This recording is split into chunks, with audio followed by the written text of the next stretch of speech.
जय श्री राम। शंखनाद में आपका स्वागत है।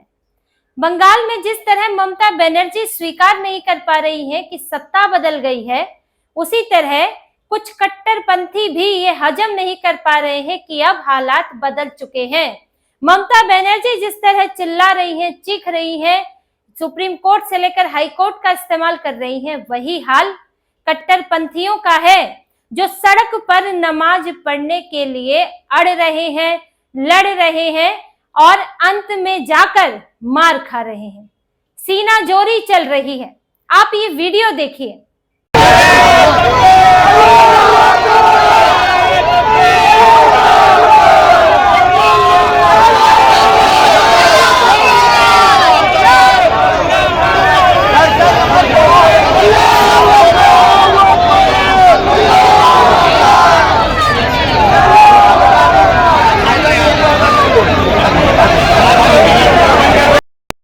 ये वीडियो कोलकाता के राजा बाजार का है, जहां पर जुमे की नमाज के लिए ये मुसलमानों की भीड़ सड़क पर इकट्ठा हो गई कि नहीं जी, हम तो सड़क पर ही नमाज पढ़ेंगे। उन्हें बगल में मस्जिद में जाना था। अब मस्जिद में जुमे की नमाज है, पूरे इलाके के इकट्ठे होकर जाएंगे तो हो सकता है कि जगह कम पड़े, तो आप दूसरी मस्जिद जा सकते हैं या फिर आप बारी बारी से जा सकते हैं। लेकिन ममता बनर्जी ने तो आदत खराब कर रखी है कि सड़क पर नमाज पढ़ेंगे, हम तो चौड़े होकर दिखाएंगे। तो वही करने के लिए निकले थे, सड़क पर भीड़ लगा रहे थे। लेकिन अब ममता की पुलिस तो है नहीं, अब तो शुभेंदु की पुलिस है। ऊपर से वहां पर वो सीआरपीएफ सीआईएसएफ वाले भी हैं। सेंट्रल फोर्स भी इस वक्त हटाई नहीं गई, अगले 60 दिनों तक वहीं रहनी थी सेंट्रल फोर्स। तो जब ये सड़कों पर निकले, इन्होंने नारेबाजी की, तो इन्हें दौड़ा दौड़ा कर भगाया गया। सेंट्रल फोर्सेस ने जो वो 75,000 डंडे मंगाए थे ना चुनाव के लिए, अभी भी उन्हीं के हाथ में है और उन्हीं डंडों से इनको मार कर भगाया गया है कि जब आदेश दिया गया है कि सड़क पर नमाज नहीं होगी तो मतलब कि नहीं होगी। ये कोई आदेश अभी ऐसा नहीं है कि बहुत पुराना कोई आदेश है और अचानक से आ गया है, कुछ इन्हें पता नहीं है। अभी 4 दिन पहले ये आदेश आया है और इसे सख्ती से लागू करवाया जा रहा है और इसकी चर्चा भी है। ये सब ये जो यहाँ नारे लगा रहे हैं, धार्मिक नारे लगा रहे हैं, ये सब रीले देखने वाले हैं, खूब पता है सबको। शुभेंदु अधिकारी ने पहली कैबिनेट के बाद फैसला दे दिया था कि सड़क पर धार्मिक गतिविधियां नहीं होंगी तो पुलिस परमिशन से होंगी। अगर पुलिस कहती है कि स्थितियां खराब है, भाई माहौल बिगड़ सकता है, तो धार्मिक गतिविधि नहीं होगी। उन्होंने कोई एक धर्म का नाम नहीं लिया, उन्होंने कहा कि ये सबके लिए है। उन्होंने लाउड स्पीकर पर भी नियम बनाया कि लाउड स्पीकर की जो आवाज होगी वो उतनी होगी जो कोर्ट ने तय किया है। आप अपने परिसर में, यानी कि जो मस्जिद परिसर, आप उसमें बजाइए। वो दूसरों को परेशान करने के लिए एक कोने से दूसरे कोने तक उसकी आवाज नहीं जानी चाहिए। अब इस पर तो लग रहे हैं, लाउड स्पीकर हटाए जा रहे हैं या आवाज कम की जा रही है।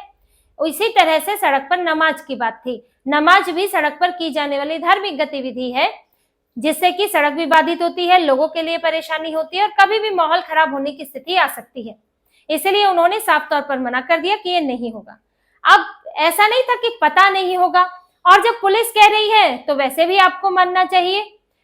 फिर भी जानबूझकर अड़ेंगे, ये दिखाने की कोशिश होती है कि भाड़ में जाए यहाँ का कानून, हमारा तो अलग चलता है, इस्लामिक कानून। हम भारत के हिसाब से नहीं चलते हैं, भारत को हम अपने हिसाब से चलाएंगे, वरना क्या जरूरत थी। अगर आपको एक पुरानी आदत है जो ममता बनर्जी ने डलवा रखी कि हम तो जी सड़क पर नमाज पढ़ेंगे, आपने मान लीजिए खबर भी नहीं सुनी, लेकिन क्या आपको पुलिस जब बता रही थी तो क्या आपको सुनाई नहीं दिया? वहां पर पुलिस अधिकारी मौजूद थे, उन्होंने इन्हें मना किया कि यहाँ पर नमाज मत पढ़ो। ये अल्लाहू अकबर के नारे लगाने लगे। आप नारे किस बात के लिए लगाने लगे? आपको क्या यह युद्ध लड़ना है? आपको सीधे सीधे कानून का पालन आपसे क्यों नहीं होता है? और ऐसा भी नहीं है कि उस चीज के लिए मना किया गया है जो सिर्फ आप पर ही लागू है या आपके साथ अन्याय हो रहा है। यहाँ अगर समझ लीजिए, कोलकाता में अभी हिंदुओं की आबादी ज्यादा है, अगर हिंदू सड़क पर निकल कर आरती करने लगे, अचानक से निकल आए, आरती करने लगे, पूजा करने लगे, तो पुलिस क्या करेगी? कैसी व्यवस्था संभलेगी? तो ये आपके हर शुक्रवार को सड़क आपके अपनी बपौती थोड़ी बन जाती है कि आप उसे घेर लोगे। आप एक तरफ कहते हैं ना मस्जिद हमारा तो धार्मिक स्थल है, हम तो वहीं करेंगे, नमाज तो हमें वहीं करनी है, तो जब वहीं करनी है तो फिर सड़क पर क्यों आते हो? तो इसीलिए आज इन्होंने मजा चख लिया। दरअसल पहली बार शुभेंदु सरकार का इन्होंने मजा चख लिया और सब दौड़ कर निकले, अपने अपने घरों को गए कि यहाँ कोई सड़क पर नमाज नहीं हुई। पुलिस ने साफ कहा कि इसके ऑर्डर नहीं है तो नमाज नहीं होगी। ये बदलाव की शुरुआत है। ममता बनर्जी ने तो बंगाल को बांग्लादेश बनाने के लिए छोड़ दिया था कि ये जो बांग्लादेश में भी शायद इस तरह से सड़क पर नहीं होती होगी। यहाँ तो कहा जाता है कि कई मुस्लिम देशों में भी नहीं होती है, लेकिन भारत में करेंगे। क्यों करेंगे? क्योंकि सीने पर चढ़ना है और दिखाना है कि मैं यहाँ हूं, तुम्हारे सीने पर चढ़ूंगा और तुम कुछ नहीं कर सकोगे। तो ये एक भाव है, जो एक कब्जे का भाव है कि ये इस पर हमारा ही कब्जा है। आज भी हम यहाँ शासन करते हैं, कभी हमारे आक्रांता, हमारे जो पूर्वज थे वो आए थे, आज भी हम शासन करते हैं। वैसे भी अपने आप को औरंगजेब की औलाद और बाबर की औलाद यही सब मानते रहते हैं। ये लोग सारे आक्रांताओं की औलाद मानते हैं। तो यही कोशिश यहाँ पर रही है और ममता बनर्जी ने इसकी पूरी छूट दे रखी है। जो बांग्लादेशी बांग्लादेश में भी सड़क पर नहीं करता होगा, वो भारत में सड़क पर नमाज पढ़ता है और चिढ़ाता है दूसरे धर्म के लोगों को, सिर्फ हिंदुओं को नहीं, दूसरे धर्म के लोगों को ये चिढ़ाना है कि देखो जो तुम्हें नहीं मिला हुआ वो यहाँ हमें मिला हुआ है। तुम सड़क पर ऐसे बिना परमिशन के करके दिखाओ, हम तो कर सकते हैं। तो अब इनके लिए भी परमिशन लेना जरूरी हो चुका है और ऐसे हर शुक्रवार को सड़क पर बैठने की इनको इजाजत नहीं मिलने वाली है। जैसे ताजिया का कार्यक्रम होता है, उसके लिए एक रूट निर्धारित होता है, उसके लिए आपको इजाजत मिलेगी, या फिर ईद संबंधी कुछ कार्यक्रम हो, बड़ा त्योहार होता है, आपको उसके लिए कुछ इजाजत मिल सकती है, लेकिन इसके अलावा और नहीं होगी। और हिंदू भी लेते हैं, भाई हिंदुओं को जागरण करना हो, गली मोहल्ले की बात अलग होती है, लेकिन अगर सड़क पर जागरण करना है, कुछ बड़ा कार्यक्रम करना है, तो उसके लिए परमिशन की जरूरत पड़ती है। अवैध तरीके से करते हैं तो पुलिस उस पर भगा सकती है या फिर सजा तक दे सकती है, यानी कि केस कर सकती है। तो ये सबके साथ एक ही नियम है। अब ये मुसलमान जो कि यहाँ पर प्रिविलेज रखे गए थे, स्पेशल बनाए हुए थे, स्पेशल बच्चे थे, अब वो नहीं है। लेकिन देखिए, समझदार के लिए इशारा ही काफी होता है और जो ढीठ होते हैं उन्हें सख्ती से और देर से समझ आता है। वही बात है, उसी इलाके में कई मुसलमान हैं जिन्होंने मस्जिद के अंदर नमाज पढ़ी, वो सड़कों पर नहीं आए। कुछ होंगे जिन्होंने घर में भी नमाज पढ़ी होगी, लेकिन ये जो आए हैं, ये एक बड़ी भीड़ है जो कि किसी भी हद तक गुजर सकती है। ये वही भीड़ है जो मुर्शिदाबाद में घर जला रही थी। ये वही मानसिकता वाली भीड़ है, लोग वही नहीं है, लेकिन वही मानसिकता वाली भीड़ है जो मुर्शिदाबाद में घर जला रही थी, जो कहीं दंगे करती है, जो दूसरों को जो हड़पने के लिए तैयार बैठी रहती है। इस भीड़ का इलाज बहुत जरूरी हो जाता है और इनको धीरे धीरे समझ आएगा।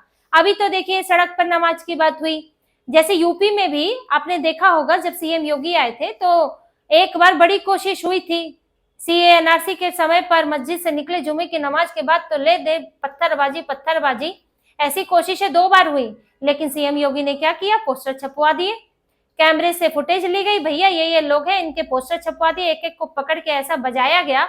अब देखिए, सालों साल हो गए हैं, यूपी में पत्थरबाजी नहीं हुई है, कहां से होगी? इलाज हो गया है। ढीठ है, देर से समझ आता है। यही यहाँ भी होगा, जिनको समझ आ गया वो मस्जिद के अंदर थे, जिनको नहीं समझ आया वो मस्जिद के बाहर थे।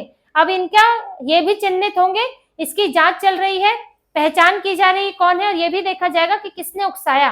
कभी भी ऐसा नहीं होता है कि स्वतः आती है, कुछ तो जरूर रहते हैं जो उकसाते हैं, जो दम भरते हैं। तो ऐसों को पकड़ा जाएगा, इलाज किया जाएगा और सख्त से सख्त सजा होगी। और इसी तरह से जब बार बार उदाहरण बनेंगे तो फिर समझ में आने लगेगा। चाहे वो गौकशी का मामला हो, इसको लेकर भी सरकार जो है सख्त हुई है। जो मवेशी बाजार लगते हैं उन पर सख्ती की जाएगी, बिल्कुल गौ तस्करी नहीं होगी। इसके लिए जो नियम कानून कड़े किए गए हैं और पुलिस की मुस्तैदी बढ़ाई गई। ममता बनर्जी तो इस तरफ ध्यान ही नहीं देती थी। धार्मिक आयोजन जो मैंने आपको बताया, उसको लेकर नियम आ गए हैं। साथ में जो बूचड़ खाने हैं उनको लेकर भी कि पशु बलि इस तरह से आप कहीं भी नहीं दे सकते हैं। जो ये सब काम होगा वो सरकारी मान्यता प्राप्त जगहों पर ही होगा। तो अभी आने वाले समय में थोड़ी और दिक्कत आ सकती है इनको, जब ईद के समय पर बकरा काटना होगा तो इसको लेकर थोड़ी दिक्कत आ सकती है। हालांकि सरकार उसके भी कुछ इंतजाम करेगी कि कोई विवाद इस तरह का ना हो। पर अब वैसी खुली छूट नहीं मिलेगी जो ममता बनर्जी ने दे रखी थी। और ये आज का वीडियो दिखा रहा है कि ये अंत में इन्हें घर भागना पड़ा, ये नमाज नहीं पढ़ पाए। अब जितना जल्दी हो सके तो समझ ले, नहीं समझ पाए तो फिर पुलिस है ही, डंडा है ही, जेल है ही। तो इसी तरह की और खबरें और विश्लेषण आपके लिए लाते रहेंगे। हमसे जुड़े रहिए, सब्सक्राइब कीजिए, कमेंट कीजिए। बहुत बहुत धन्यवाद। जय श्री राम।